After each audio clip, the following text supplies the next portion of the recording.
Assalamualaikum warahmatullahi wabarakatuh, sahabatku, saudaraku semua. Ini ada pertanyaan bagus dari seorang sahabat kita. Bang Andi, tolong dijelaskan, saya masih belum paham. Bang Andi mengatakan di video YouTube itu kita itu disuruh fokus kepada zat atau saksikanlah zat Allah atau sadarilah zat Allah. Nah, sekarang saya bingung, fokus atau merasakan zat itu seperti apa ya. Jadi wilayah merasakan, menyaksikan, menyadari itu semua sebenarnya sama ya, sebenarnya sama. Itu wilayah kesadaran. Jadi dalam berzikir nafas itu kita harus pahami hakikat zikir ya, sejatinya zikir. Sejatinya zikir itu harus ada ketersambungan kepada zat ya. Walaupun kita nggak tahu bentuk zat itu seperti apa, tapi kita harus ada rasa sambung, merasakan kita itu tersambung kepada dia. Apabila kita merasakan itu sampai pada titik menyadari, merasakan, menyaksikan, maka sejatinya itulah yang dikatakan orang-orang yang berzikir. Jadi kalau kita pahami zikir ini, sebenarnya banyak orang yang berzikir tapi dia belum berzikir ya, karena zikir itu kan ada tingkatan. Banyak di Al-Quran, banyak kita ngaji, berzikirlah kamu menyebut nama Allah yang baik, kan banyak itu. Menyebut nama Allah dianggap orang sudah zikir, padahal itu belum zikir. Kalau dia nyebutnya tanpa kesadaran, tanpa merasakan zat, berarti orang tersebut baru sebatas nyebut, belum sampai dibilang yang namanya zikir. Karena hakikat zikir itu merasakan, menyaksikan, menyadari, bertemu. Nah, yang makna bertemu ini kadang kita juga bingung. Seperti apa gambaran bertemu zat itu, Bang? Ya nggak bisa digambarkan, karena itu wilayah rasa. Yang namanya wilayah rasa sir, rahasia. Hanya orang itu yang bisa merasakan ya. Samalah halnya seperti kita minum kopi. Banyak juga tuh di YouTube nanya, Bang, merasakan zat itu seperti apa, Bang? Ya saya nggak bisa jelaskan. Kalau saya jelaskan merasakan zat itu seperti ini, seperti itu, berarti saya dusta. Karena tiada seorang pun manusia yang bisa mengungkapkan soal rasa ya. Terlalu sempit kata-kata untuk mengungkap rasa, nggak bisa ya. Kenapa di situ nggak bisa seorang makhluk pun yang bisa mengungkapkan tentang rasa? Itulah sejatinya sir. Jadi kalau sudah sejatinya sir ya nggak bisa. Itulah Allah jaga itu ya. Makanya kita dalam berzikir, apapun bentuk metode zikir kita, apapun bentuk sebutan dalam zikir kita, selagi tidak ada kesambungan kepada zat, tidak ada rasa sambung, tidak ada tersambungnya kesadaran, sejatinya belum zikir. Makanya dalam zikir nafas kan saya mengajarkan, yang pertama-tama kita sebut dulu ikuti dulu irama nafas. Biar apa? Biar kita masuk kepada jiwa, masuk pada kesadaran, biar kita paham kehendaknya ya.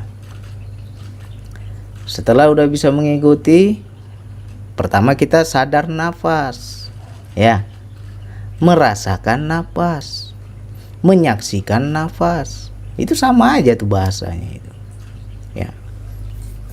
Udah bisa diikuti, sudah Bang, aku sudah ikuti.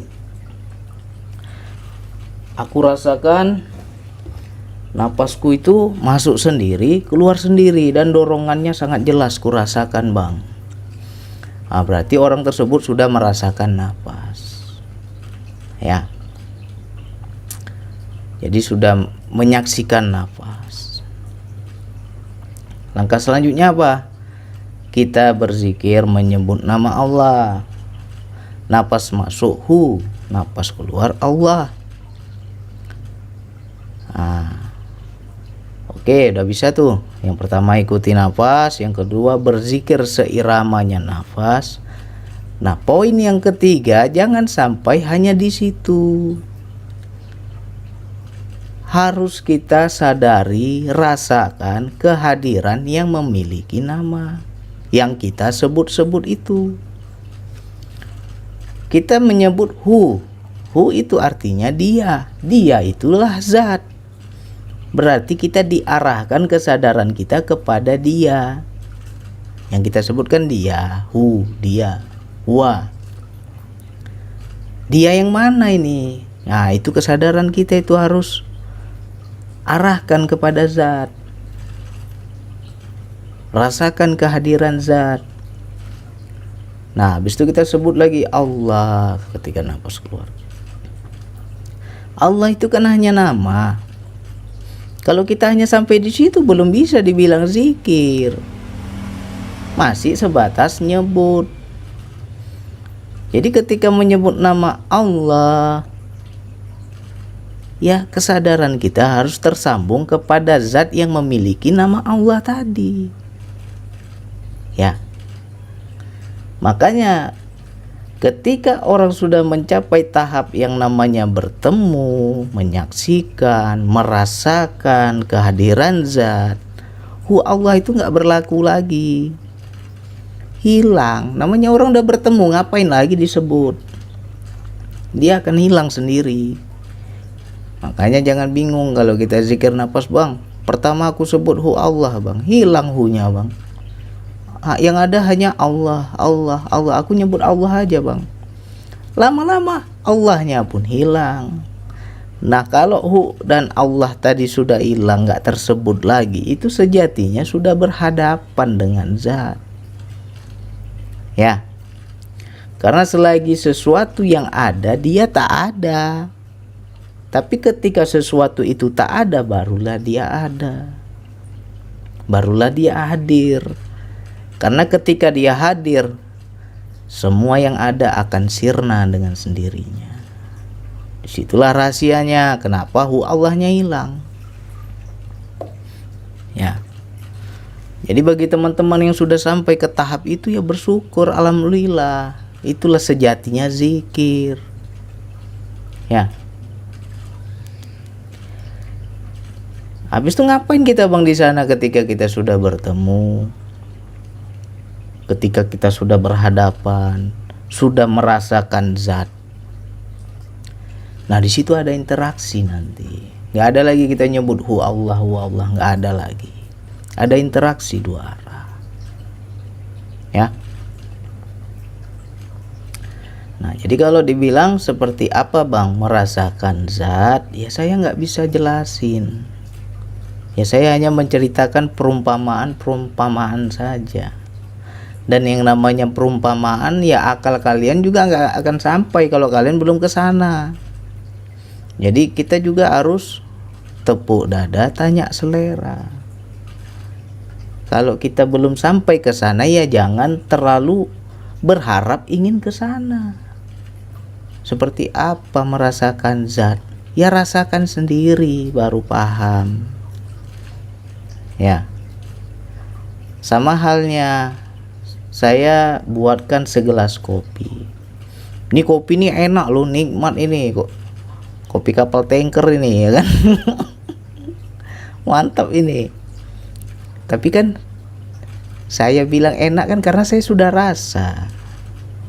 Nah bagi teman-teman yang belum merasakan, belum mencicipi, nggak akan paham rasanya kopi itu seperti apa enaknya. Ya kan? Itu kan hanya cerita saja. Nah makanya kita belajarlah menyaksikan sendiri. Minum langsung, gak usah banyak tanya. Ini kopinya enak nggak ya bang? Nggak usah banyak tanya, minum aja langsung. Maka kita akan paham yang namanya merasakan zat. Ya, sama halnya, banyaklah kalau dibilang merasakan zat, merasakan kehadiran zat. Nggak usahlah zat Allah, zat yang lain aja lah. Ya, sebagai contoh ini kiasan ya. Kita lagi duduk-duduk ini nonton TV sambil merokok. Ya.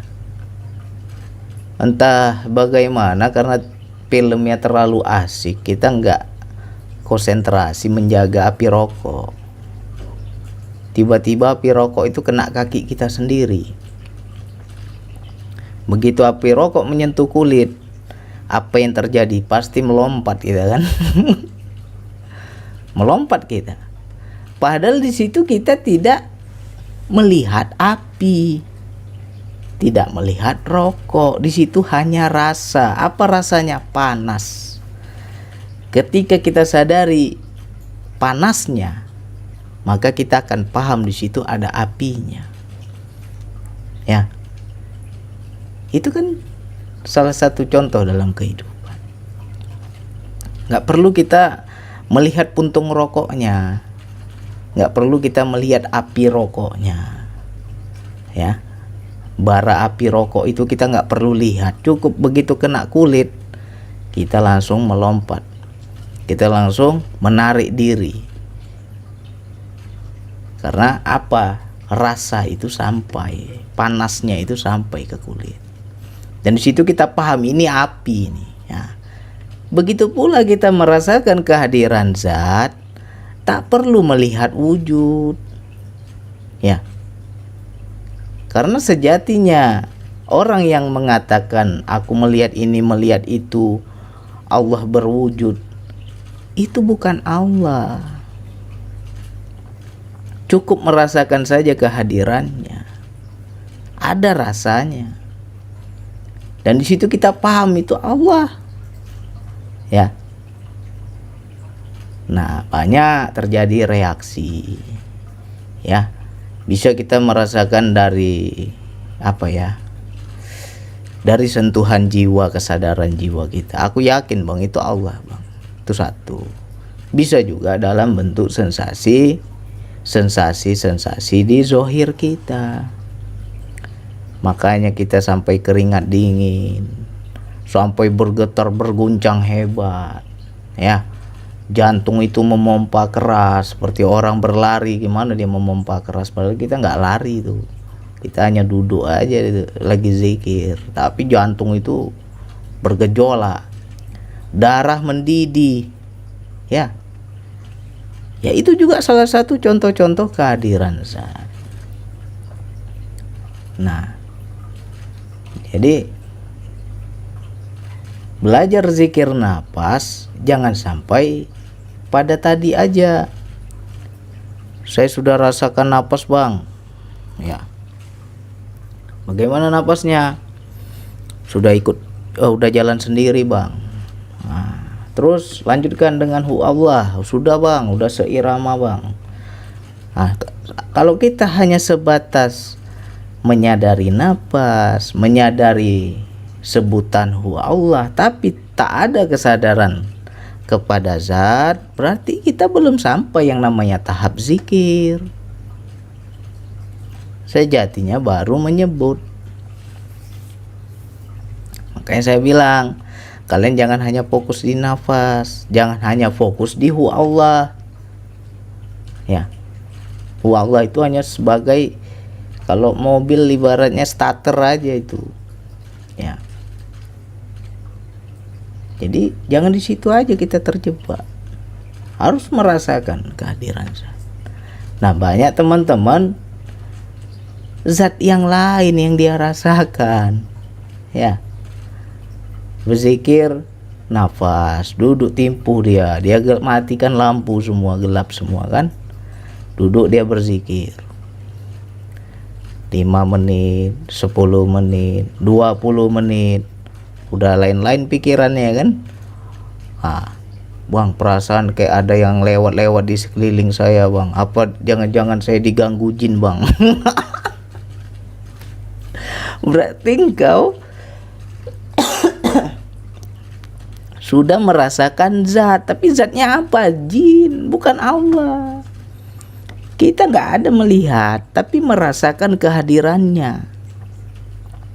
Ya, kenapa bisa dia yang hadir, kok bukan Allah yang hadir? Karena kesambungan kesadaran kita kepada mereka. Makanya jangan heran kalau kita berzikir malah jin yang datang. Karena apa? Kita sendiri yang undang. Udah dibilang, arahkan kesadaranmu kepada Allah. Apapun yang nampak, hilangkan. Apapun yang kita pandang, hilangkan. Abaikan. Ya. Nah, inilah yang sering terjadi, tapi banyak yang nggak mau bercerita. Duduk dia berzikir nafas nih kan. Duduk tenang, rileks. Sudah duduk, dia pejamkan mata, baru dia sebut hu Allah. Dia ikuti nafas, dia sebut hu Allah. Begitu dia pejamkan mata, dia fokus pada pandangan mata. Pertama dia melihat setitik cahaya. Bang, aku lihat di ujung sana ada setitik cahaya. Semakin ku perhatikan, semakin besar cahaya itu, Bang. Awalnya jauh, lama-lama makin dekat, Bang. Berarti sejatinya kita sadar kepada pemandangan yang kita lihat itu, belum merasakan zat. Ya, makanya banyak yang disitulah kita jadi tersesat dalam perjalanan. Masuk alam ini, masuk alam sana, nampak ini, nampak itu. Ya, kita anggap udah hebat kali zikir kita. Bang, aku tadi zikir nafas, terbang aku, Bang, kemana-mana, Bang. Wih, mantap pemandangannya. Belum pernah aku lihat di dunia ini. Padahal kita sendiri yang menciptakan. Makanya ketika memejamkan mata, matikan pemandangan. Ya, kita main di wilayah kesadaran. Rasakan Allah yang dekat. Nah, jangan terjebak dengan pemandangan. Makanya saya kalau yang komen, Bang, saya zikir napas begini, saya zikir napas begitu, no komen saya. Mau marah, mau sakit hati, mau tersinggung, terserah lah, no komen. Malah saya layani. Karena apa? Saya nggak mengarahkan ke situ. Tapi teman-teman malah asik di situ. Ya kan? Nah, bukan kita berzikir napas itu merogoh sukmo kesana kesini, enggak. Justru tipu daya setan itu sangat halus di situ. Awalnya nampak cahaya, wis mantap, Bang, cahaya, Bang. Ku perhatikan, Bang, makin lama makin besar dia jadi lorong, Bang. Apa lorongnya panjang tak berujung. Aku ikuti, aku masuk lagi. Tapi makin aku masuki makin takut aku, Bang. Makanya jangan main-main di situ. Ya kan? Cari penyakit itu namanya. Abaikan. Nampak ini, ya Allah, bukan ini yang aku mau, ya Allah. Hilang dia nanti. Nampak lagi ini, bukan ini yang aku mau, ya Allah. Hilang nanti. Ya.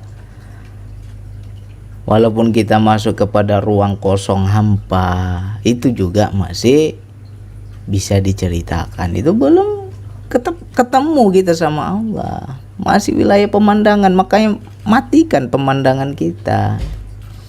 Ya. Gimana caranya kita zikir nafas? Pertama ikuti nafas. Udah ikuti nafas, kita iringi dengan menyebut hu Allah. Udah.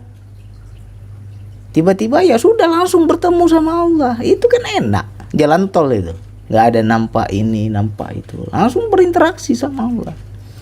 Merasakan kehadiran Allah, kehadiran zat. Ya. Itu barulah orang-orang yang bisa dikatakan zikir. Nah, itu juga harus kita aplikasikan dalam kehidupan. Kita bekerja, sambung sadaran kita kepada Allah. Ya Allah, aku bekerja atas kuasa-Mu ya Allah. Tenaga yang keluar fisikku jadi kuat ini karena kuasa-Mu ya Allah. Kalau bukan karena Engkau yang memberi kekuatan dan tenaga, gak mampu aku kerja ya Allah. Kan berarti kan kita sambung tuh, mengakui kepada zat ya. Sejatinya orang itu sudah sudah zikir walaupun dia nggak menyebut. Itulah zikir tertinggi itu.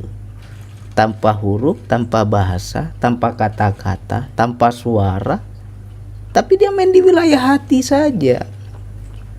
Ya. Apalagi dia omelin dia sama atasannya, dibentak-bentak, disepelekan, dihina, langsung dia melihat Allah. Ya Allah, yang kusaksikan memang makhluk ya Allah, tapi di belakang makhluk ini aku menyadari itu ada peran-Mu ya Allah. Engkaulah yang mengujiku lewat makhluk ini. Berarti perintahnya apa? Berarti Engkau menyuruhku, mengajarkanku bersabar. Oleh karena itu aku sabar karena Engkau ya Allah. Akhirnya apa? Sabar kita kan, karena kita udah menyaksikan Allah. Sejatinya orang itu sudah zikir ya. Itu yang paling tinggi tuh, zikir perbuatan itu. Jangan kita nyebut puluhan kali, ratusan kali, ribuan kali zikir. Waktu kita berzikir luar biasa kusuknya, Pak. Begitu dalam kehidupan, keji dan mungkar jalan juga, ya kan? Masih juga akhlak kita akhlak setan. Apakah itu yang dibilang orang zikir? Enggak lah. Orang zikir itu merasakan zat, baik duduk, berdiri, berbaring, selalu bersama zat. Sehingga apa? Akhlaknya terpantau. Mau begini takut, mau begitu aku nggak enak, ngeri aku. Allah bersama aku, Allah menyaksikanku, dan aku juga menyaksikan Allah. Nggak berani macam-macam. Mau berbohong, baru niat nih mau berbohong, Allah tahu isi hatiku, nggak berani kita bohong, ya kan? Nah, sejatinya yang seperti itu yang dibilang zikir.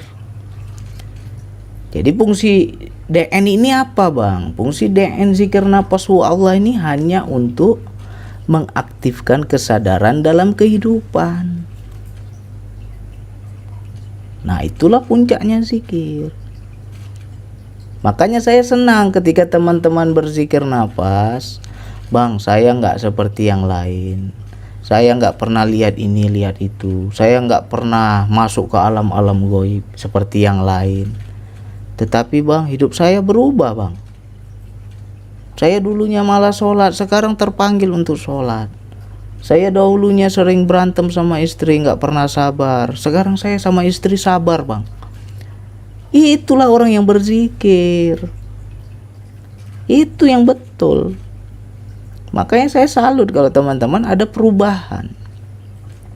Berarti zikir kita sudah duduk, sudah terinstal. Itulah sejatinya orang yang merasakan zat. Ya. Hanya contohnya saja yang saya kasih nih. Kalau dibilang menjelaskan merasakan zat seperti apa yang nggak bisa dijelasin. Ya, ini hanya contoh-contoh kias saja. Sama halnya seperti kopi tadi, mana bisa kita menyebutkan, ceritakan rasa kopi itu seperti ini loh, ya, nggak bisa. Bagi orang-orang yang sudah kesana baru paham, ya. Jadi bagi teman-teman, nah itu diperhatikan DN-nya,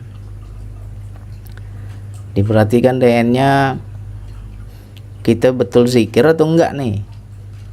Jangan sampai kita duduk 30 menit, 1 jam, 2 jam, tapi sadar nafas saja. Aku hanya menyadari nafas saja Bang. Aku hanya menyadari zikir Allah saja Bang. Tapi kesambungan kesadaran kepada zat gak ada, gak nyambung. Ya berarti itu baru sebatas nyebut. belum zikir. Ya. Jadi diulang-ulang nih.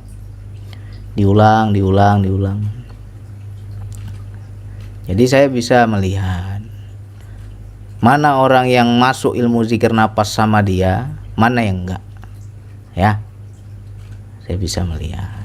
Apa contohnya? Kita semua bisa melihat. Contohnya kembali kepada akhlak. Ya. Kalau akhlaknya berubah, sikapnya berubah, cenderung kepada ketakwaan, itulah sejatinya orang yang merasakan zat. Itulah orang yang bertemu bersama, menyaksikan, merasakan, menyadari. Itulah yang dikatakan hakikat zikir. Itu baru bisa dibilang zikir sir, nggak ada orang lain tahu, ya, nggak ada orang lain tahu. Karena ini wilayah hati. Dan nanti dalam kehidupan berubah, pasti berubah. Ya. Minimum yang berubah adalah kesabaran. Ego kita jadi dirahmati Allah, nafsu kita dirahmati Allah. Jadi lebih lembut kita. Dulunya kersak kerusuk nafsuan, nah sekarang ada lebih banyak berserah aja lah. Aku terserah engkau aja lah ya Allah, ya kan? Nggak ada banyak lagi nafsu kita. Nah sejatinya itulah orang-orang yang zikir. Ya. Jadi kita bisa menilai, mau hitam jidatnya, sholatnya luar biasa sampai hitam jidatnya, mau duduk dia sampai pincang-pincang kakinya berzikir berjam-jam, mau bebuih mulutnya berzikir ribuan sampai ratusan ribu kali, tapi akhlaknya nggak berubah, itu belum orang zikir. Ya, akhlaknya nggak berubah, masih sombong, masih pemarah, apalagi masih cepat tersinggung. Ya, lain yang kita bilang, lain yang dia tangkap, cepat baper, cepat tersinggung, itu belum orang zikir, baru nyebut dia itu. Ya, nah, parameternya di situ. Kalau orang betul-betul sadar kepada zat, nggak berani macam-macam lah. Jangankan gerak tubuhnya, hatinya saja dipantau Allah, apalagi gerak tubuhnya. Jadi wilayah hati aja kadang dia berperang, kadang dia dimarahi oleh Allah. Ketika terbersit di hatinya suatu suuzon, suatu buruk sangka, dia belum ucapkan nih, baru di hatinya buruk sangka, cepat Allah tegur. Nggak boleh kau suuzon, busuk hatimu, kotor hatimu, nggak boleh seperti itu, dimarahin habis-habisan. Ya, mana ada manusia yang tahu itu antara kita sama Allah, dimarahin kita, ya kan? Itu padahal baru wilayah hati, belum perbuatan. Apalagi perbuatan pasti lebih terpantau lagi. Ya. Nah, jadi ini bagi sahabatku, saudaraku yang mengamalkan zikir nafas, pahami, merasakan zat. Jangan sampai hanya sebatas nyebut, ya. Hakikat zikir tuh kita tuh bertemu, merasakan kehadirannya, berinteraksi dengannya. Ya. Nggak perlu kita menggambarkan Allah itu begini, Allah itu begitu, cukup rasakan saja. Ibarat puntung rokok tadi itu, nggak perlu lihat rokoknya, nggak perlu lihat apinya. Begitu kena kulit bara api itu melompat kita, di situ kita sadar, di situ kita tahu memang inilah api rokok, walaupun mata tak melihat. Ya, begitu juga kita kepada Allah. Wilayah rasa ini cukup disadari saja. Ya, latih terus DN-nya biar kesadaran kita semakin peka, semakin aktif. Nanti kita akan paham. Ya, ini mohon diulang-ulang, pelan-pelan diulang-ulang lagi. Kalau belum paham, diulang lagi. Masih belum paham, ulang lagi. Pelan-pelan insya Allah nanti akan masuk. Ya, yang penting hati kita mau menerima. Kalau hati kita nolak, apa nih Bang Andi ngomong nih, nggak paham aku. Kalau udah menolak gitu nggak akan masuk. Ya, tapi kalau kita berbaik sangka, betul mau menerima ilmu. Simak pelan-pelan, kalau belum paham aku simak lagi, belum paham simak lagi, insya Allah masuk itu ya. Mudah-mudahan yang sedikit ini manfaat untuk kita semua. Sekian dari saya, wassalamualaikum warahmatullahi wabarakatuh.